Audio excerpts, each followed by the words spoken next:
ولكن قبل أن نبدأ لا تنسى الاشتراك بالقناة تشجيعا لنا والضغط على زر الجرس. السلام عليكم متابعينا الكرام، سنسرد لكم أهم أحداث 28 من مسلسل الهيبة والرد.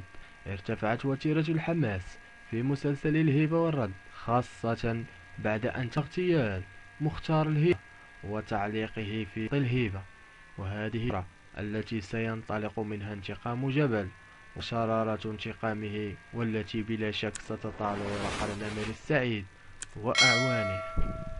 أهل الهيبة ينتفضون ويضعون اليد باليد من أجل أن يأخذوا حقهم، وأن الأموال الآن آخر همهم، وأن عليهم أن يستعيدوا كرامتهم التي سلبت منهم بأيديهم دون أن يدروا.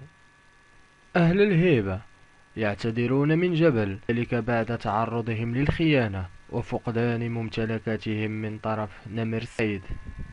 أهل الهيبة يتقاتلون فيما بينهم، خاصة سمير يتقاتل مع أحمد بعد أن حرق قلبه على أمل التي سلبت منه واللي كان يأخذ منها قوت يوم. رانيا تطلب من نمر أن يترك الرجال لأن مشكلته ليست معهم بل مع جبل، فيرد عليها نمر: لا علاقة لك بذلك، أنا حر في تصرفاتي، من أنت حتى تطلبي مني ذلك؟ وفي نهاية الحلقة الشاب يحاول أن يفك وتر دون أن يعلم أحد. السلام عليكم، لا تنسوا الاعجاب بالفيديو والاشتراك في القناة تشجيعا لنا لنستمر بنشر المزيد إن شاء الله.